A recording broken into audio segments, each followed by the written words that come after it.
Assalamualaikum warahmatullahi wabarakatuh. Perkenalkan, nama saya Hesti Dwi Putri. Saya berasal dari Universitas Mercu Buana dan saya berasal dari program studi manajemen Universitas Mercu Buana. Di sini saya akan menjelaskan tentang mata kuliah etik, yaitu tentang konsep manusia profesional. Pengertian konsep manusia profesional sendiri ialah profesional merupakan orang yang memiliki profesi atau pekerjaan yang dilakukan dengan memiliki kemampuan yang tinggi dan berpegang teguh kepada nilai norma yang mengarah serta mendasari perbuatan tersebut. Atau definisi dari profesional ialah orang yang hidup dengan cara mempraktekkan suatu keterlibatan atau keahlian tertentu yang terlibat dengan suatu kegiatan atau kegiatan menurut keahliannya. Jadi dapat disimpulkan, profesional yakni orang yang menjalankan profesi serta keahlian dalam bidang dia tersebut yang didasari oleh bakat dan minat pada diri sendiri. Seorang profesional tentunya harus mempunyai keahlian yang didapatkan melalui suatu proses pendidikan dan disiplin. Itu terdapat unsur semangat pengambilan dalam melaksanakan suatu pekerjaan. Pengertian profesional menurut para ahli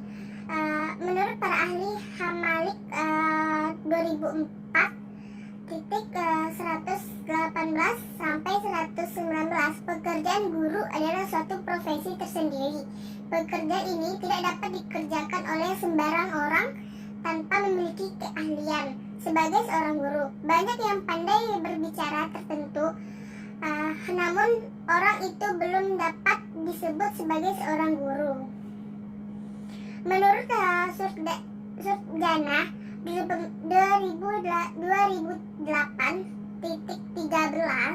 pekerjaan yang bersifat profesional adalah pekerjaan yang dapat dilakukan oleh mereka yang secara khusus disiplin untuk itu, dan bukan pekerjaan yang dilakukan oleh mereka yang karena tidak dapat atau tidak memperoleh pekerjaan lainnya. Sedangkan menurut Ali 1992-23,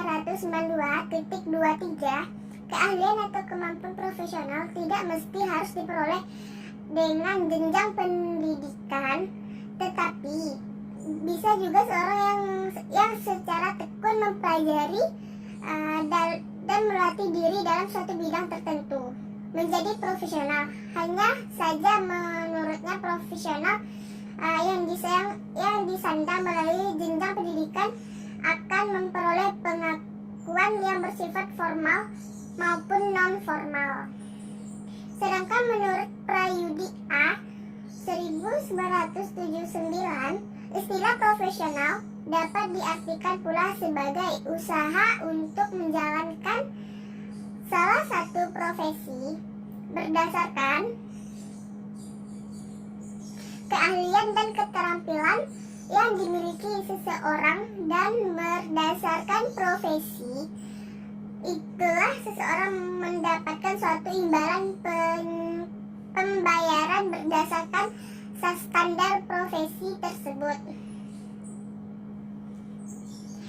Etika profesional ialah lebih luas dari prinsip-prinsip moral. Etika tersebut mencakup prinsip-prinsip perilaku untuk orang-orang profesional. Etika profesional diterapkan oleh organisasi profesi bagi para anggota yang secara sukarela menerima prinsip perilaku profesional lebih keras daripada yang diterima oleh undang-undang. Prinsip-prinsip etika profesional, adapun kode-kode etik antaranya yaitu tanggung jawab profesi, kepentingan publik, integritas, objektivitas, kompetensi dan kehati-hatian profesional, kerahasiaan perilaku profesional dan standar teknis. Mungkin hanya itu yang bisa dijelaskan tentang kemampuan profesional. Selanjutnya, saya akan menjelaskan tentang organisasi dan manajemen profesional. Dalam suatu perusahaan atau organisasi menampung pastinya terdapat proses manajemen di dalamnya. Proses manajemen adalah serangkaian keputusan dan kegiatan kerja yang terus-menerus, di mana manajemen terlihat dalam rencana, mengorganisasikan, mengarahkan, mengkoordinasi, dan mengawasi. Manajemen memiliki peran penting dalam keterlaksananya dan pencapaian dari rangkaian tersebut. Manajemen profesional menjadi harapan semua organisasi bisnis secara leader yang baik, karena seorang manajer profesional bisa membawa kemajuan bagi organisasi bisnis. Ciri-ciri manajer profesional yaitu memiliki kepribadian dan fungsi-fungsi sebagai berikut. 1. Kepemimpinan lembaga atau figurehat. Manajer profesional bertanggung jawab dan menjalankan sejumlah kewajiban rutin yang bersifat legal. Yang kedua, pemimpin atau leader. Manajer profesional harus dapat memotivasi, mengaktifkan serta mengembangkan potensi karyawannya, bertanggung jawab untuk mengisi posisi kosong, dan memberikan instruksi-instruksi serta pembagian kerja. Seseorang manajer profesional selalu bekerja keras sehingga ia dihormati anggotanya. Dipercaya bahwa ia harus bekerja lebih keras daripada anggotanya dan harus memberikan contoh yang baik bagi anggotanya. Penghubung atau liaison. Manajer profesional harus dapat melihat dan memperluas jaringan atau mitra bisnisnya ke luar sana. Pembantu atau monitor. Manajer profesional sebagai pusat saraf informasi internal dan eksternal bagi organisasi. Penyebar atau diseminator. Manajer profesional bertugas meneruskan informasi yang diterima dari eksternal kepada anggota dan diterima dari anggota atau karyawan agar setiap orang memiliki suhu dan pengetahuan yang sama dalam bekerja. Yang keenam, juru bicara. Manajer profesional juga meneruskan informasi kepada eksternal atau mitra mengenai rencana, tindakan, kebijakan, dan hasil organisasi berkaitan dengan pengambilan keputusan demi mencapai tujuan bisnis. Seorang manajer profesional percaya bahwa karyawan atau anggota mampu memberikan andil untuk kesuksesan perusahaan tersebut. Wirausaha. Manajer profesional pandai dalam mencari peluang dan kesempatan yang ia lihat atau hadapi serta mengeksprakasai proyek-proyek perbaikan atau membuat perubahan. 8. Mengendali gangguan. Manajer profesional akan menjadi benteng dalam menghadapi kendala-kendala yang tidak dapat diselesaikan oleh anggotanya. Namun sebelumnya ia akan menghargai hasil dari karyawan atau anggotanya tersebut. Mengalokasikan sumber daya. Manajer profesional bertanggung jawab terhadap alokasi segala sumber daya organisasi. Ia dapat memahami potensi dari anggotanya tersebut. Perundingan. Manajer profesional harus dapat mewakili organisasi pada perundingan bisnis yang penting dan menyangkut keberlangsungan organisasinya tersebut. Mungkin hanya itu yang bisa saya simpulkan atau saya sampaikan tentang organisasi dan manajemen profesional. Oke, selanjutnya saya akan menjelaskan tentang nilai-nilai kedisiplinan dan kearifan lokal. Bentuk-bentuk kearifan lokal yang terkait dengan kedisiplinan. 1. Ketuhanan, budaya, toleransi, akulturasi, agama, terdapat budaya lokal. 2. Kemanusiaan atau gotong royong. 3. Persatuan, sistem marga dan klan. 4. Demokrasi musyawarah dalam memiliki kepala desa atau kepala suku. 5. Keadilan, sistem pengairan subak. Penjelasannya, kearifan lokal atau local wisdom adalah gagasan-gagasan tempat atau lokal yang bersifat bijaksana, penuh kearifan, bernilai baik, yang bertanam dan diikuti oleh anggota masyarakatnya. Kebijaksanaan ini dapat berupa adat budaya, pengetahuan keterampilan, nilai lokal, dan mekanisme pengambilan keputusan lokal. Bentuk dari kearifan lokal dapat berupa bentuk wujud atau tangible seperti karya seni rupa, arsitektur, dan cagar budaya, atau berbentuku tak wujud atau intangible seperti tradisi dan nilai-nilai lokal.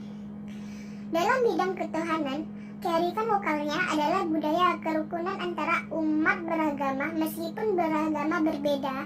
Namun dalam suatu desa tatap rukun, bentuk lain adalah akulturasi dan penyatuan praktik dan ritual agama dengan budaya lokal. Misalnya, upacara selamatan seperti tumpengan adalah akulturasi budaya Jawa dengan keindahan mencakup syukur dalam agama Islam.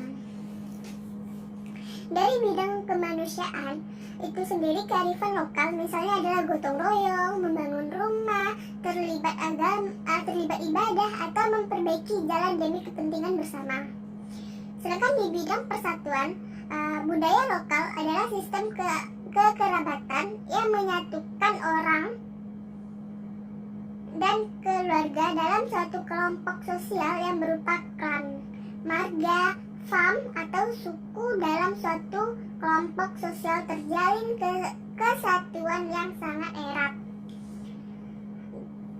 Sedangkan dalam demokrasi, nilai kearifan lokal misalnya musyawarah dalam memiliki kepemimpinan lokal seperti kepala desa atau kepala suku, di mana setiap warga berhak menyampaikan pendapatnya kepada kepala desa atau kepala suku tersebut. Sedangkan kearifan lokal yang berkaitan dengan keadilan adalah sistem pengairan subak yang dapat ditemukan di Bali. Pada sistem ini, desa menjaga agar air irigasi bisa didistribusikan secara adil antara setiap petani di desa tersebut. Seperti yang kita ketahui, di Indonesia atau belahan dunia, nilai-nilai kedisiplinan dan kearifan lokal itu sangatlah mendunia bagi setiap daerah-daerah yang memiliki atau mempunyai kearifan lokal tersendiri bagi daerah atau negara mereka sendiri. Oke, selanjutnya saya akan menjelaskan tentang korupsi dan pencegahannya. Sebelum itu, kita sudah mengetahui bahwa contohnya itu seperti di Indonesia, telah banyak terjadi kasus-kasus korupsi bagi para pejabat-pejabat, seperti korupsi dalam mengatur keuangan negara. Dalam mengatur keuangan negara itu banyaklah hal-hal yang terkait atau pihak-pihak yang terkait dalam melakukan korupsi tersebut. Dalam mencegah dalam mencegah korupsi tersebut, kita dapat melakukan seperti meningkatkan pengetahuan masyarakat tentang hukum. 2. Membersihkan aparat-aparat hukum dari KKN. Dan tegakkan hukum tanpa tebang pilih antara pemimpin dan masyarakat. 4. Tingkatkan kesejahteraan pegawai negara bagi orang yang bekerja di bagian bagi orang yang bisa mengatur atau mengatasi bagian-bagian yang termasuk ke dalam korupsi. Hilangkan budaya menyuap dari masyarakat. Contohnya itu seperti menyuap kepada masyarakat itu dengan cara memberikan uang agar ia bisa dapat contoh itu dalam pemilihan pejabat-pejabat tersebut akan memberikan uang kepada masyarakat agar ia memperoleh suara-suara banyak dari masyarakat dan ia dapat dipilih sebagai pejabat yang akan dipercaya. Sosialisasi anti korupsi. Digencarkan media massa wajib menyenangkan anti korupsi dengan gratis. Selanjutnya, pengaduan lewat SMS ditayangkan di media massa. Dan cara-cara berikutnya yaitu membantu atau membuat aturan atau tata tertib kesepakatan atau membuat tata tertib atau kesepakatan dan perjanjian yang mendasari dari kesadaran bahwa seluruh organisasi mempunyai unsur manusiawi karena anggota atau individu di dalamnya adalah manusia, sehingga berpeluang membuat kesalahan baik secara sengaja maupun secara tidak sengaja. Yang kedua, menerapkan kaidah-kaidah manajemen modern, diantaranya adalah perencanaan kerja yang baik sehingga mudah dimonitoring, diarahkan, diberi motivasi, dengan mudah diawasi, keadilan sehingga semua tindakan keputusan kewajiban dapat bertanggung jawab. 3. Menetapkan standar rekrutmen yang baik di mana penerimaan calon penata layanan suatu mempunyai dilengkapi syarat-syaratnya yang sesuai ke kriteria yang ditetapkan, di mana kriteria tersebut adalah kriteria kepribadian yang tepat, jenis kepribadian yang sesuai, misalnya tingkat afilisasi tinggi, needs of achievement tinggi, motivasi pengetahuan teknis, dan kejujuran moral. Yang keempat, memperbaiki mutu lulusan sekolah tinggi, perguruan tinggi yang merupakan pabrik penata layanan dengan menetapkan standar penerimaan yang cukup tinggi, menetapkan standar minimal pencapaian prestasi yang cukup menjamin kualitas muramu kurikulum yang membuat unsur-unsur manajemen modern perilaku organisasi sosial pengetahuan hukum guna mendapatkan lulusan yang sadar akan kebersamaan di tengah lingkungan masyarakat. Selain itu, cara pencegahan dalam melakukan korupsi itu mengawasi setiap pihak-pihak yang berkaitan dalam pekerjaan, seperti dalam badan keuangan, dengan memberikan arahan kepada semua masyarakat atau semua pejabat yang mendapatkan pekerjaan tersebut, dan mengaktifkan lebih luas lagi KPK atau Komisi Pemberantasan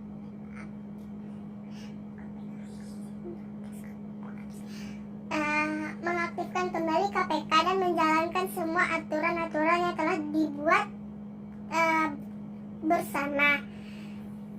Mungkin hanya itu yang